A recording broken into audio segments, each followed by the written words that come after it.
Greetings, Silent Stacker here. Today's video is episode number 1 of my Guardhouse Box Challenge. The Guardhouse Box Challenge is something that was started by Silverstruck on his channel about 6 or 7 months ago. I first heard about it maybe 3 or 4 months ago, and I thought, I want to do that. I'd already been putting capsules on my bars and putting them in a Guardhouse box, but I thought I want to do something more organized and formal. So what I decided to do was to go ahead and pull everything I had in this box. There's about, I want to say about 35 bars that were already in capsules and put in here. But they were random. It was some modern stuff, some new stuff. There were multiple duplicates of things. And I thought, well, I want to make it a little more challenging. So what I'm going to do is I'm going to make everything that goes into this 50 count box a vintage bar, and each bar has to be its own unique design. So in the end, there may be, say, 5 or 6 Engelhard bars. Well, every one of those Engelhards is going to have its own unique design in order to make it into this box. So of the bars that I had in here already, these 5 were the ones that fit the criteria of, they were vintage and they were a unique design. So we're just going to go ahead and start with these. First up, we've got an Engelhard. This is kind of your standard commercial design bar from Engelhard. It's got the elongated octagon Engelhard hallmark. It's 999 plus fine silver, and we have a serial number prefix of PD. On the back, this is what is known as the frosted back with a border.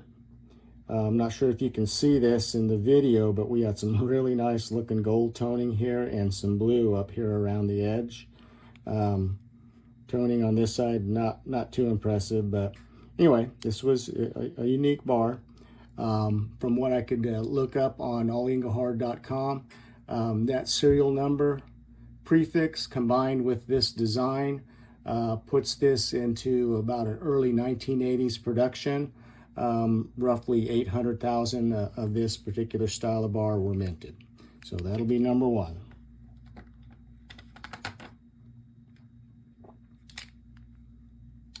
Next bar, also an Engelhard. This too has the Engelhard hallmark in the elongated octagon. Once again, 999 plus fine silver. This one has a serial prefix of PH. The back on this one is the 3 complete Engelhard hallmarks. That puts this as a 1981 bar, of which, and it was a 1981 only, and they made 500,000 of this particular bar. So this will be the second. This bar, if you guys want to call me out on this one and tell me I'm wrong about it being vintage, please do. That'll give me an excuse to buy another one. Another one as in another vintage bar to replace this one. But this particular bar was done by the Republic Metals Corporation. You can see their mint mark down here. We'll blow it up for you. You see the RMC. You do not see these bars very often, and when I tried doing some research on it, I really couldn't find a whole lot of information about this bar. I would see it showing up on some big bullion dealers' websites, but of course it was all saying it was out of stock and no longer available.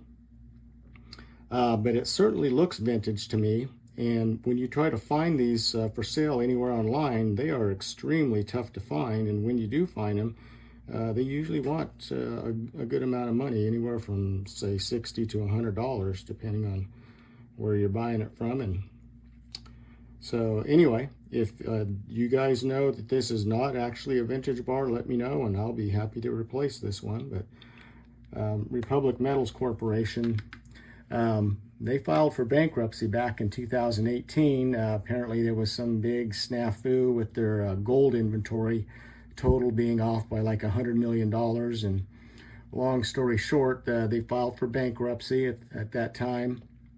And after bankruptcy, Asahi came in and purchased their Miami, Florida refining operation for about $25 million. So they are now owners of what used to be the Republic Metals Corporation's facility. Next bar, the Philadelphia Centennial City Bar. You can see 1876 to 1976. These were serialized. This one is 16,512. Nice looking bar, completely plain on the back. These are supposedly a fairly rare bar, although when you look for them online, they're not too difficult to find. I mean, they do have a pretty decent premium on them, but they're certainly out there. This one was done in 1976 by the Madison Mint. The Madison Mint was very active in the 1970s, but they are no longer in existence. So that's going to be number 4. And number 5 is this little sweetheart. This one here commemorates the Stanley Roadster. The Stanley Roadster was a pretty unique automobile, manufactured first in 1908. Back in the day, it was considered basically a high-performance sports car. It was powered by a 20-horsepower steam engine, 2-cylinder, and had a top speed of 65 to 70 miles an hour. So if you can imagine cruising 65 to 70 miles an hour in this little ditty, powered by a steam engine, completely open air, and you're running on these little tiny bicycle tires basically, and you're cruising at 70 miles an hour. I'm sure that was quite the experience. But this particular one was also done by the Madison Mint in 1973. Again, we have a plain back on this one. So that will be number 5. Then, since I first decided to start doing this about 3 or 4 months ago, I've been stacking bars for this box, and we'll get into 5 of those. So the first one is going to be an Engelhard bar, and this one you can see is a portrait style. We have an FR prefix. I believe that's an FR. Yeah, it looks like an FR prefix on the serial number here. So the FR prefix on this portrait style bar that once again has the 3 Engelhard hallmarks on the back. That dates this one between 1981 and 1985, and based upon that FR prefix, which was like literally the very end of their prefixes in that whole series, that would almost certainly put this as a 1985 bar. They made approximately 1.15 million of this particular bar. All right, so let's go ahead and get this one in a capsule.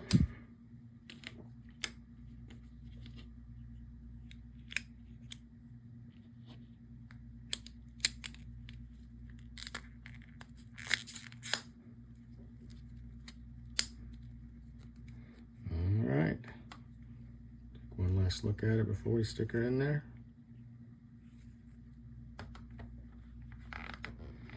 Number 6. All right, next on the list, we got this little ditty here. These were what they called the state bars. These were done by the Hamilton Mint between 1974 and 1976. Hamilton Mint, they were active from 1970 through 1978. Located out of Arlington Heights, Illinois. They did all 50 states in the order that they were introduced to the Union. You can see the date that they came into the Union here, December 18th of 1787. Got some farm equipment there on the front. And on the back, you have their state capital there, which was in Trenton, New Jersey. These do have a serial number on the side. This one is 9682. And then one thing you'll also notice on these is down here where it says 1 troy ounce 999 fine silver, we have HM, which is your Hamilton mint mark, and then the 74 means this was minted in 1974. And from what I can tell, nobody seems to know what the P stands for. Some people think that maybe it's the Philadelphia, that it was minted in Philadelphia, but it didn't really make any sense since they were based out of Illinois. So anyway, this is one of the kind of odd-shaped bars that you kind of have to modify your capsule for. And I'll give a shout out to World Money Wins as showing how it is that he goes about modifying it. But basically you have to trim down one edge of your capsule because it's a little bit on the long side, and you just tuck her in there, let it kind of slip through that opening you've created in the edge, and then clamp her on down.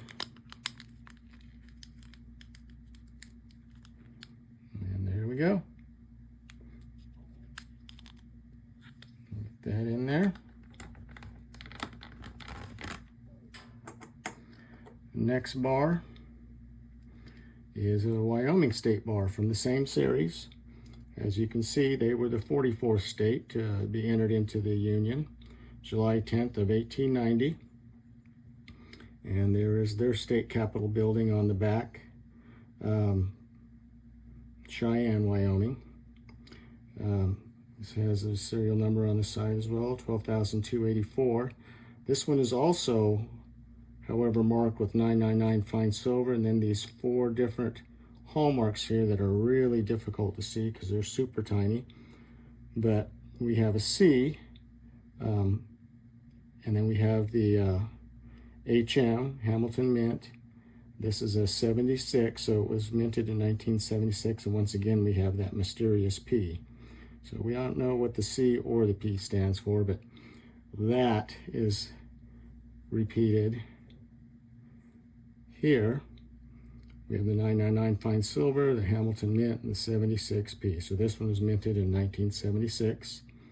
I do have one bone to pick with the Hamilton Mint on this. I grew up in Wyoming. My family moved there in the 70s. I grew up in the 70s and 80s in Wyoming. We spent a lot of time outdoors, hunting, fishing, camping, you name it. We were outdoors almost continually, unless it was, bitter cold middle of winter.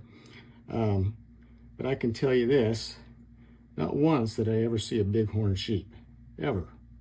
Saw a bazillion pronghorn antelope, tons and tons of mule deer, tons and tons of elk, and even a fair number of moose, but never once saw a bighorn sheep. So I'm not sure why it is they picked the bighorn sheep to represent Wyoming, but there it is. All right, so we got this capsule all trimmed up as well and ready to go.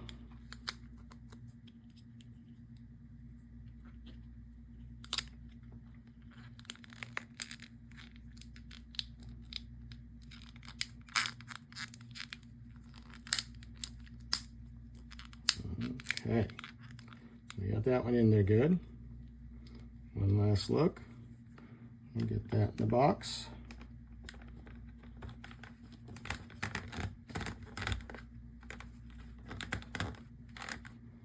I don't know if I got that in there straight. Again. There we go. All right. Next bar. Got a Merry Christmas bar. Santa is prominently displayed there. This one's an easy one. It's a 1988 by Silvertown, Winchester, Indiana. Yeah, Silvertown is one of the big names in silver. They've been around 75 years this year. They actually were founded in 1949 by a gentleman named Leon Hendrickson. And as I stated, they were founded in Winchester, Indiana, and they remained there since.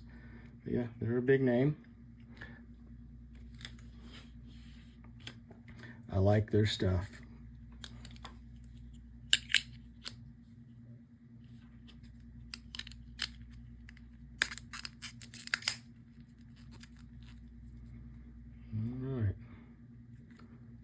Santa going into the Guardhouse box. And then the last bar for today is going to be this Nevada Coin Mart bar. Nevada, the Silver State, minted by Nevada Coin Mart Incorporated. On the back we got their prospector design, 1 troy ounce, 999 pure silver. Nevada Coin Mart was definitely very popular in the mid 60s for their poured silver bars that they were doing. They're still around, those bars, and they command a pretty good premium. This press bar, from what I could find, appears that it was minted in 1980.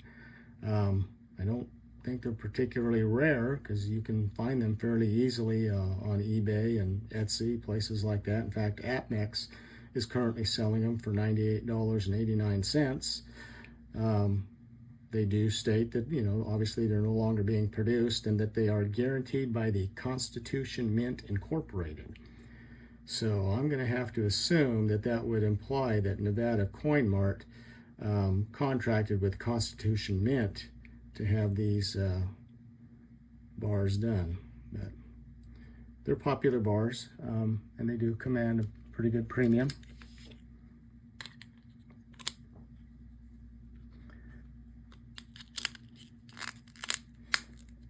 Alright.